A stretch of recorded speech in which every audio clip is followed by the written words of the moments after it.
नमस्कार, स्वागत है आप सभी का एफएम न्यूज देख रहे हैं आप और आपके साथ मैं हूं नितिशा बंसल। चलिए शुरू करेंगे देश दुनिया से जुड़ी तमाम खबरें। सबसे पहले बात होगी हिमाचल प्रदेश चुनाव की। हिमाचल प्रदेश विधानसभा चुनाव के अंतिम नतीजों में कांग्रेस ने बहुमत के लिए जरूरी 35 सीटों का आंकड़ा पार कर लिया है।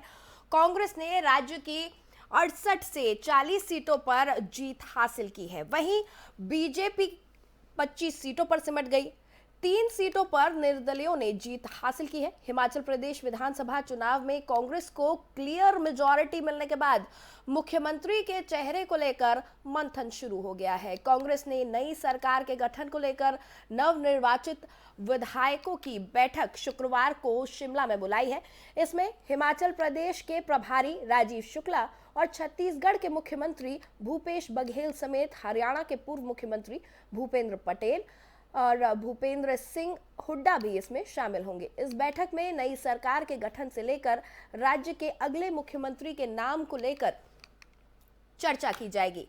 हिमाचल प्रदेश विधानसभा चुनाव में कांग्रेस को मिली प्रचंड जीत के बाद अब राज्य के अगले मुख्यमंत्री को लेकर कवायद तेज हो गई है। कांग्रेस में सीएम पद के कई दावेदार हैं जिनके नाम पर चर्चा की जा सकती है।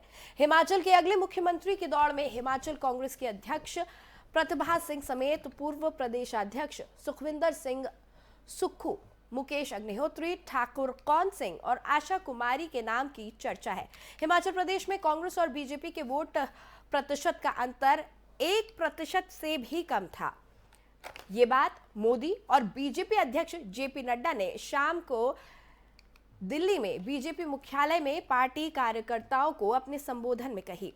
कांग्रेस ने 43.9% वोट प्राप्त किए, जबकि नड्डा के गृह राज्य में भाजपा को 43% वोट मिले।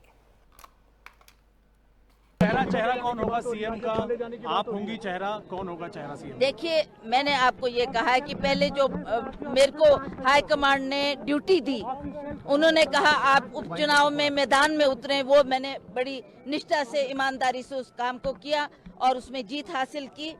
जबकि विपरीत परिस्थिति थी, बीजेपी की सरकार केंद्र में, बीजेपी की सरकार हिमाचल प्रदेश में और मुख्यमंत्री मंडी से, उस स्थिति में मैंने वो चुनाव जीता, जिसके लिए मैं हाईकमांड का बहुत बहुत धन्यवाद करती हूँ। दूसरी, उन्होंने जिम्मेवारी मुझे प्रदेश अध्यक्ष बनाकर भेजा और उसके तहत मैंने पूरे हिमाचल प्रदेश का दौरा किया और जो बात हम सब अपने लोगों से करना चाहते थे, जो संदेश देना चाहते थे, वो मैंने हर 68 के 68 हलकों में जाकर दिया। तो आगे भी जो हाईकमांड मुझे जिम्मेवारी देगा उसको निभाने का। चंडीगढ़ बुलाएंगे क्या कोई चेहरा? और हिमाचल में कांग्रेस का पंजा चला है। चंबा में चुरा विधानसभा से यशवंत सिंह जीते हैं और चंबा विधानसभा से नीलम नैयर जीती है, जो कि बीजेपी की प्रत्याशी है। नीरज कौर कांग्रेस प्रत्याशी हार गए। चंबा के भटियात से कुलदीप सिंह कांग्रेस के प्रत्याशी जीते हैं। कांगड़ा के इंदौरा विधानसभा से मलेंद्र राजन कांग्रेस प्रत्याशी जीते हैं। वहीं कांगड़ा जवाली से पवन कुमार काजल विजयी हुए, जो कि बीजेपी के प्रत्याशी हैं।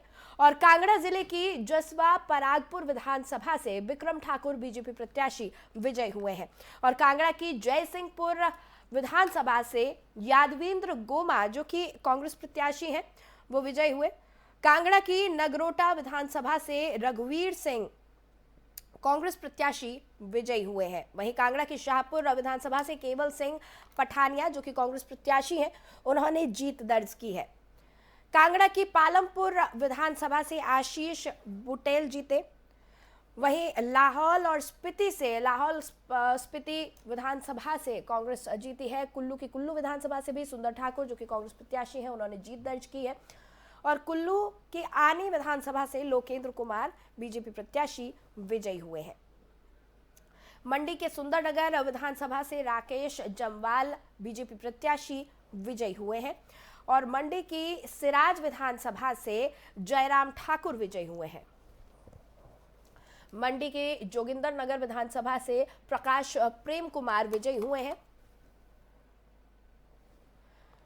मंडी की मंडी विधानसभा की अगर बात करें तो अनिल शर्मा विजयी हुए हैं। मंडी सरका घाट से दिलीप ठाकुर बीजेपी प्रत्याशी जीते हैं। हमीरपुर की सुजानपुर विधानसभा की बात करें तो राजेंद्र सिंह राणा कांग्रेस प्रत्याशी जीते हैं। हमीरपुर की बड़सर विधानसभा से इंद्रदत्त लखनपाल कांग्रेस प्रत्याशी जीते हैं। ऊना की चिंतपूर्णी सुदर्शन सिंह बल्लू यहां से जीते हैं, कांग्रेस प्रत्याशी हैं। ऊना की हरौली विधानसभा से मुकेश अग्निहोत्री कांग्रेस प्रत्याशी विजयी हुए हैं। वहीं ऊना की कुटलेहड़ विधानसभा से देवेंद्र कुमार भुट्टो जीते हैं, जो कि कांग्रेस प्रत्याशी हैं। बिलासपुर के घुमारवी से राजेश धर्माणी कांग्रेस प्रत्याशी जीत चुके हैं। बिलासपुर की श्री नैना देवी जी विधानसभा से रणवीर शर्मा जीते हैं, जो कि बीजेपी के प्रत्याशी हैं। यहां कांग्रेस को हार का मुंह देखना पड़ा। वहीं सोलन के नालागढ़ से केएल ठाकुर, जो कि एक इंडिपेंडेंट प्रत्याशी हैं, उन्होंने जीत दर्ज की है। निर्दलीय प्रत्याशी सोलन की सोलन विधानसभा से धनीराम शांडल जीते हैं। सिरमौर के पच्छाद विधानसभा से रीना कश्यप बीजेपी प्रत्याशी जीते हैं। सिरमौर के श्री रेणुकाजी विधानसभा से विनय कुमार कांग्रेस प्रत्याशी जीते। सिरमौर की शिलाई विधानसभा से हर्षवर्धन चौहान कांग्रेस प्रत्याशी जीते हैं।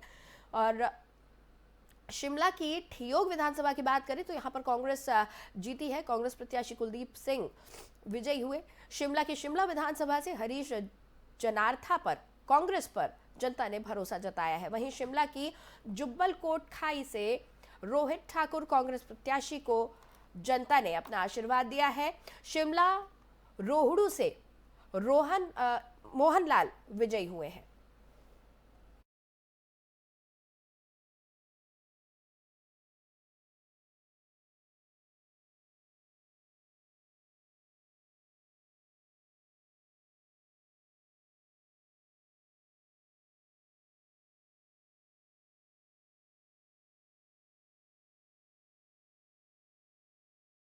और पूरे प्रदेश में गुजरात, हिमाचल के विधानसभा चुनाव और मैनपुरी में लोकसभा में उपचुनाव में नतीजों की चर्चा है, लेकिन बिहार के कुढ़नी विधानसभा उपचुनाव का नतीजा सबसे ज्यादा चौंकाने वाला रहा है।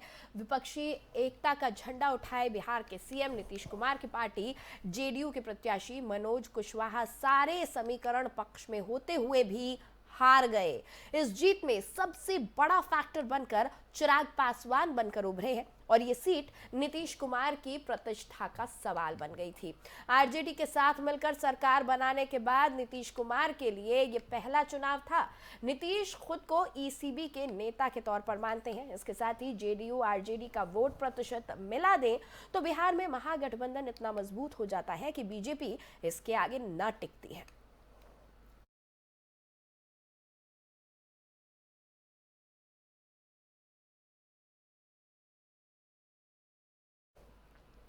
तो बिहार में 15% यादव, 11% कुर्मी कोरी निषाद और 17% मुसलमान को मिला दे तो कुल 43% हो जाता है।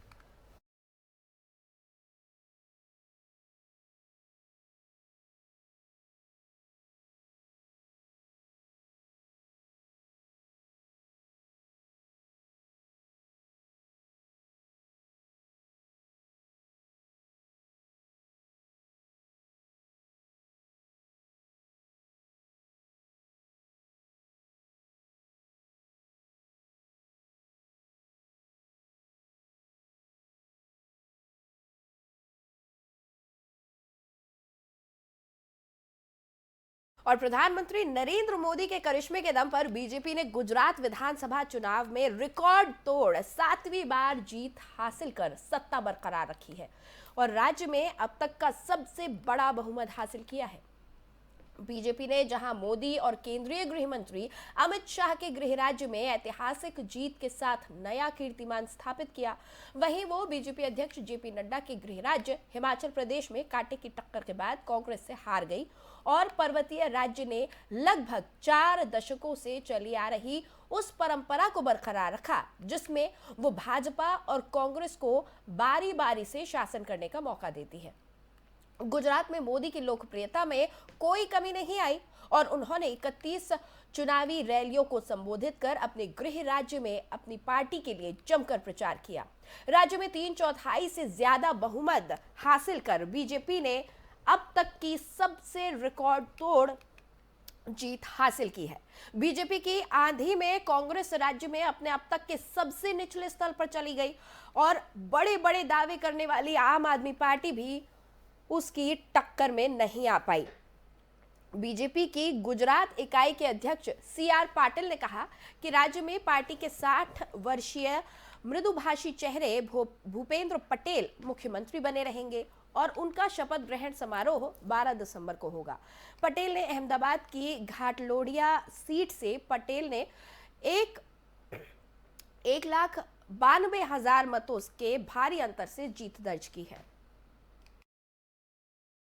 साथियों, आजकल हर चुनाव नतीजों के बाद ये चर्चा भी बहुत होती है कि देश की माताएं, बहनें, बेटियां भाजपा पर इतना आशीर्वाद क्यों बरसाती है।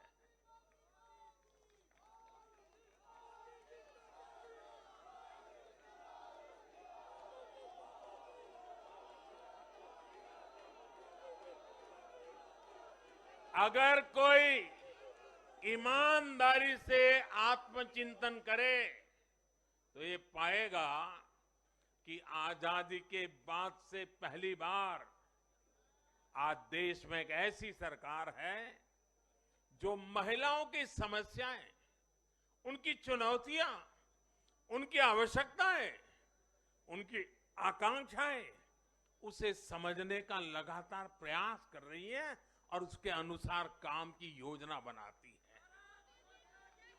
गांव देहात से लेकर शहर तक घरेलू कार्य में व्यस्त महिला से लेकर स्वरोजगार करने वाली या किसी रोजगार से जुड़ी महिलाओं के लिए जितना भाजपा सरकार ने किया है उतना पहले किसी भी सरकार ने नहीं किया।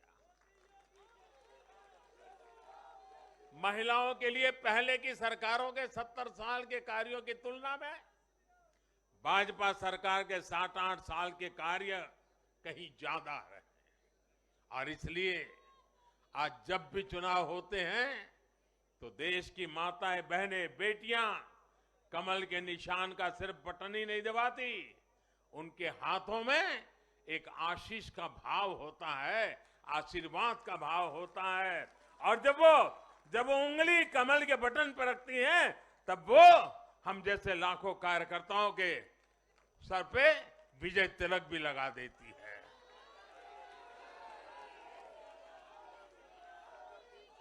महिलाओं के मुद्दे भाजपा के लिए चुनावी मुद्दे नहीं है, बल्कि भाजपा की हर योजना का वो प्राण तत्व है। महिलाओं का जीवन आसान बनाना हो, महिलाओं को ज्यादा से ज्यादा रोजगार के, स्वरोजगार के अवसर मुहैया कराना हो, ये भाजपा का कमिटमेंट है। मैं इसे अपनी सरकार का सौभाग्य मानता हूं कि हमें महिला सशक्तिकरण के लिए इतना कुछ करने का मौका